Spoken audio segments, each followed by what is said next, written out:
Welcome back. In this video, we are going to use a different approach called cast diagram to solve trigonometric equations. What is cast diagram? We are going to split the angles 0 degree to 360 degree into 4 groups. 0 degree to 90 degree first one, 90 to 180 degree second group, 180 to 270 third group, and the final group is 270 to 360. If you look at this 4 quadrants, the first quadrants, right? If you start the angle from here all the way from here, right?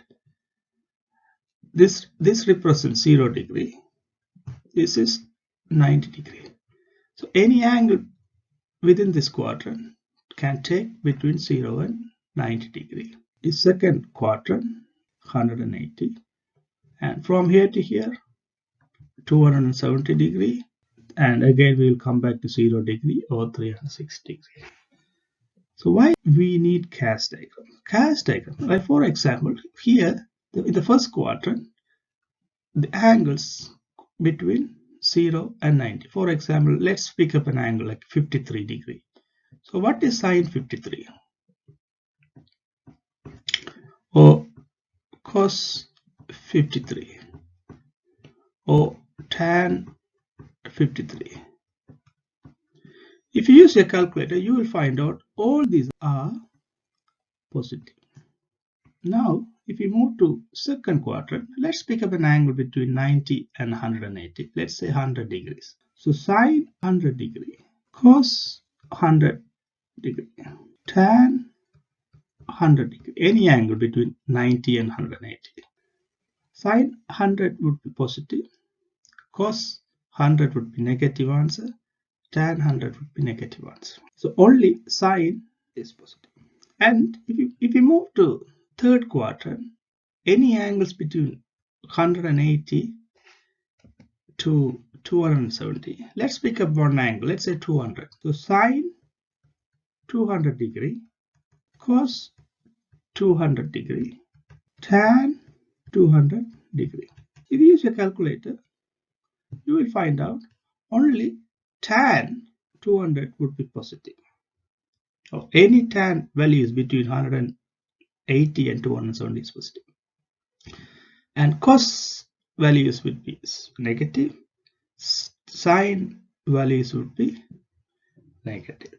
Now we move to the final quadrant. If you look at any angles between 270 and 360 degree, so let's pick up one example angle 300. What is sine 300 degree, cos 300 degree, or tan 300 degree? Sine values in these quadrants are negative. Cosine values is positive, and tan value would be negative. So let me mark all the positive values. The first quadrant, if you look at that, all of them positive. And if you look at the second quadrant, only sine is positive. In the third quadrant, only tan is positive. And if you look at the final quadrant, only cosine is positive. Now you know where the cast come from. So cast come from C, A, S, T.